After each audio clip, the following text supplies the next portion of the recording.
So I guess we'll start with the Tim Sheridan stuff.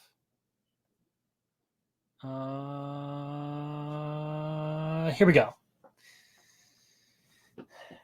So what this person says, kind of relevant actually. Hey, I did a variant cover for this cool book called Alan Scott, The Green Lantern, set in the 40s, telling his story as a closeted queer man. And this is where the fun part starts. So basically, Tim Sheridan wrote a Green Lantern comic that's pretty much boy love manga. And if you don't know what the problem with that is that particular genre is targeted at women. Surprise, surprise. Gay shipping targeted at women. And if you don't know the history on that, on like why this is a bad move, well, look at how Tim Drake went over. Look at how John Kent went over. Neither of those characters, once these writers got in and started like gay shipping them to making them bisexuals or whatever, none of those comics lasted. They did like 17 to 20 issues and then shit canned them. The Tim Drake stuff was notorious because it also had ridiculously bad artwork.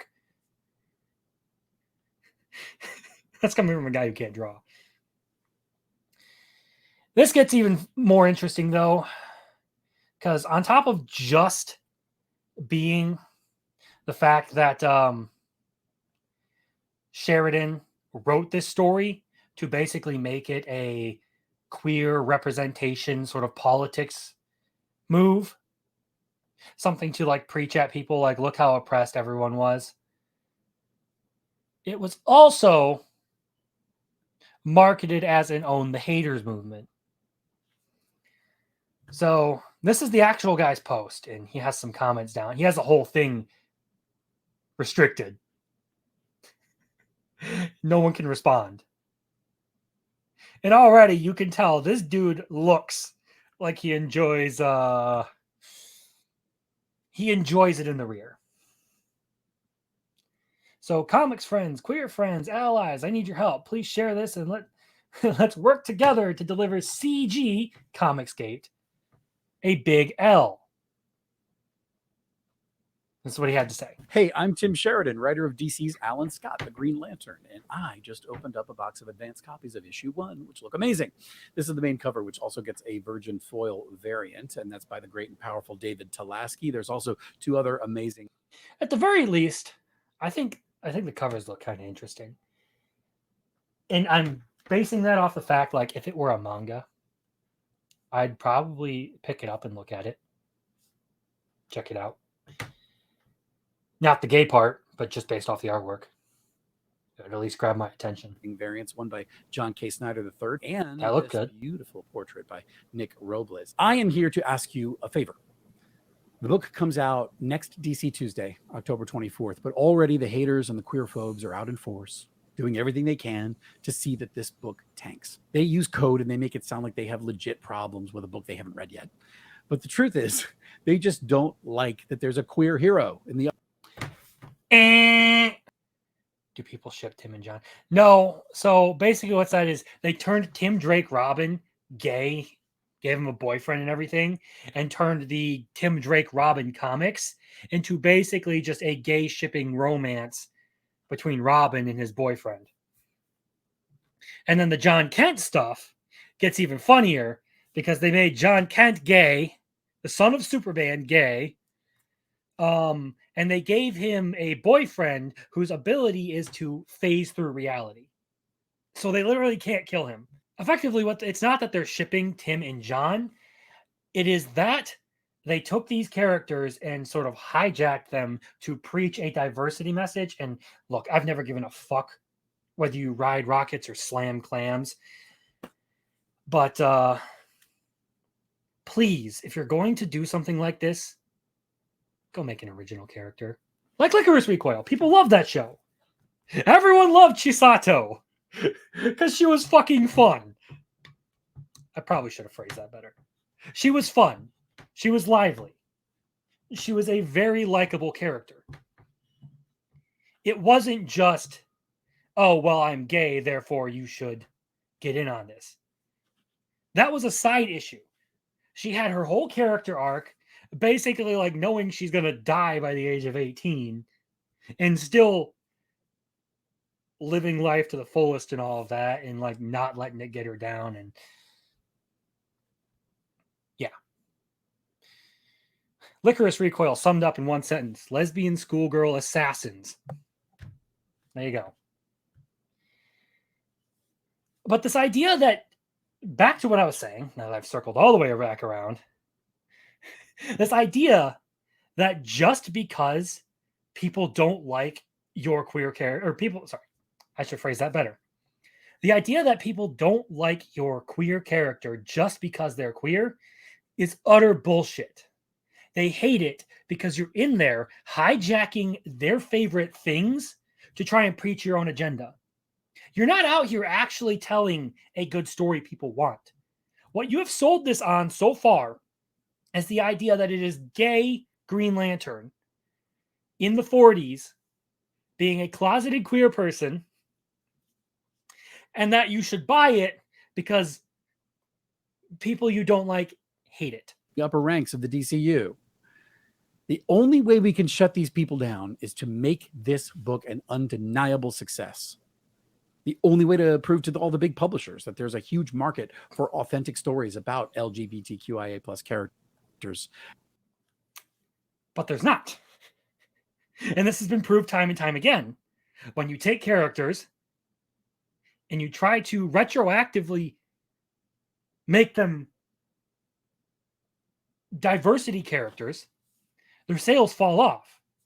I mean, I covered this with the Magdalene Visaggio stuff last week when we talked about Superman. Yes, he is manipulating people. They want to go in and they want to put themselves in it. So I have no idea what this dude's sexuality is.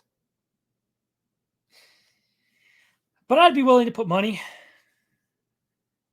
on the fact that he's LGBT. He's the LGTV plus big screen. And that these stories are for everyone is to buy the heck out of books like this. This one's only 6 issues and each one has a few variants. So I'm asking, if you have the means, buy them up. Buy extras to give to people you think really need to read it. Now you might say this sounds like a great way for Tim Sheridan to make a bundle in royalties. Well, no, I won't make a penny because every single royalty I receive from these 6 issues will go straight to a charity that's very important to me and that I've supported for a long time, the Elton John AIDS Foundation, which works to prevent HIV stigma and provide compassionate care for all communities. So yes, this guy is basically just trying to pitch this as the I'm making a gay comic book, and because I hate Ethan Van Sciver and everyone involved with him, and he's talking shit about my comic, I therefore need to go out. And I'm going to say that if you want to own the haters and you want to prove that we're right, you got to buy this book. But the issue is people don't buy these books in the past. And DC and Marvel are collectively burning money doing this stuff. It's proven by the fact that, manga is beating comics out. I mean, One Piece outsold all of Batman. One Piece. It's insane. But One Piece has 100 volumes. There's a lot. I am asking you to join the core. If you care about truth and justice, about shining a light in the darkness, if you think comics are and should continue to be for everyone, or if you just want to force these Comicsgate trolls back under the bridge they crawled out from, please support our book and send a message that the bullying and the lies and the hate have to stop. You mean like you guys did to Ethan Van Sciver? Creating like secret circles to force him out of the comics industry, and then trying to make sure he couldn't do any work to feed his family? You mean like Magdalene Visaggio falsifying accusations of sexual harassment against a person in DC Comics?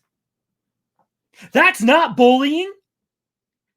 No, bullying is you criticize my artwork. You see, these people don't give a flip about any of that stuff. Neither do the corpos. Neither do the corporations. They're using it. What Tim Sheridan wants here is to keep his job. He wants the position because he doesn't want other people to prove how bad he is. And notice one thing he's never said in here, and I'll touch on it by the end of this story, or by the end of this video. Everyone deserves to see themselves in comics. My favorite line. My favorite flipping line. Everyone deserves to see themselves in comics. So you can't look at some sort of intangible quality in someone.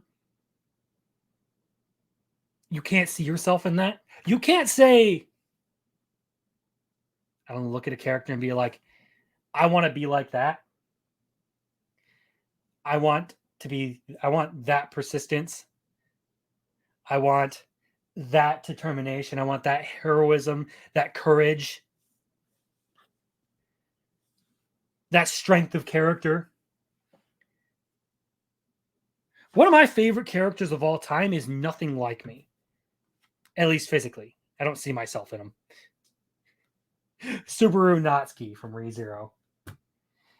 Character who draws a lot of flack for being like outrageously obnoxious in the first season. But this is like, it's a character that one, I kind of identified with.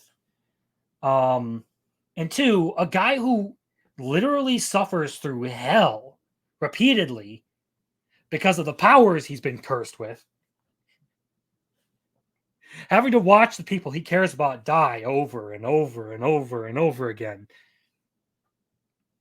And still keeps on fighting because he wants to actually try and make a difference in their lives, to try and save people. I'm not explaining this very well, but the point I'm making with this is you don't look at Superman and say, oh, well, he's a straight white guy, therefore he's me. No, you look at Superman and you say he fights for justice. He's a good person. He's kind and caring. That's me. Not in so much an arrogant way, but in an aspiring way. That's why these characters matter. And that's why your shallow LGBTQ representative diversity DIE characters do not work. Because they don't have the underlying character qualities that people love.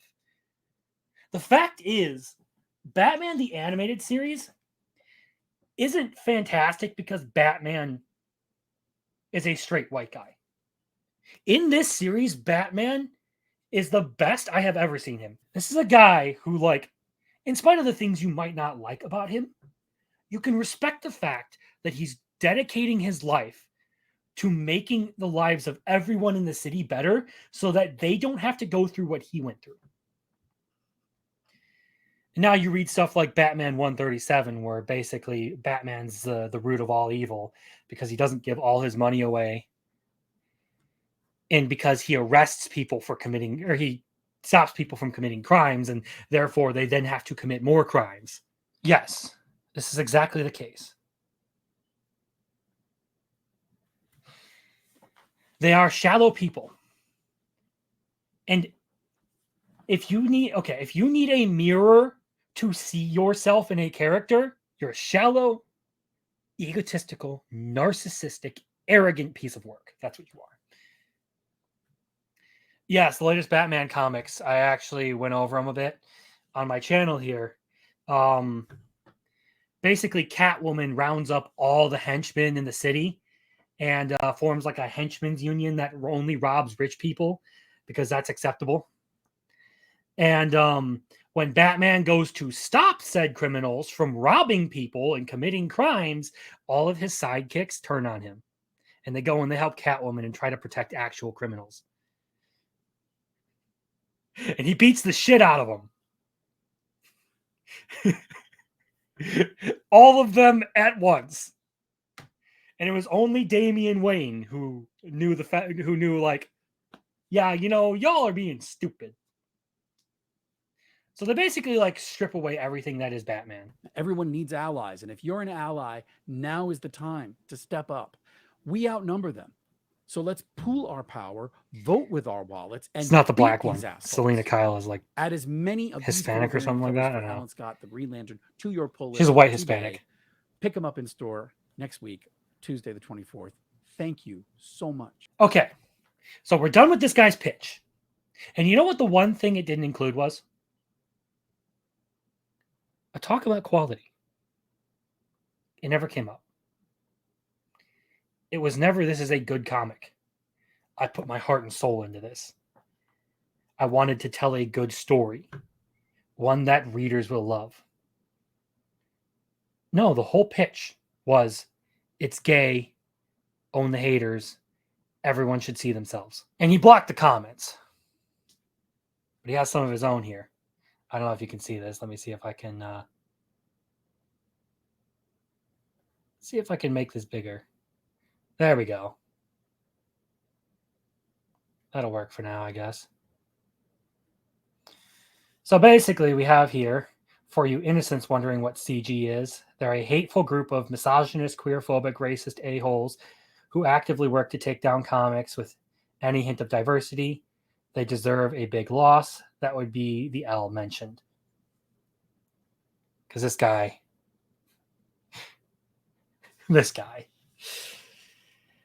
Well, first of all, Comicsgate is none of those. Comicsgate is a couple of guys who write a story about a cybernetic frog fighting a bunch of wasps because wasps are assholes. There I am. So then he says, by the way, the quote posts are hilarious on this. Lots of the CGA holes are mad because I didn't frame this as read my story because it's good and you'll like it. I say that's implicit. If I had any confidence, they knew that word. This guy spent an entire video and didn't mention quality and has to go back and mention the fact that, oh, well, the quality is just implicit. But your primary pitch shows what you care about. Your primary pitch showed exactly what was the priority to you. Owning the haters because gay. So every time I've seen stuff like that happen, more likely than every time I've seen this kind of stuff happen, it's failed. These people have failed. And they continue to fail upward. So yes, Tim Sheridan is stupid. He's a guy who needs a mirror to see himself in a character. He cannot see anything but himself, and if it's not physically him, he can't relate. That's a shallow person. A person who doesn't actually care about anyone but themselves.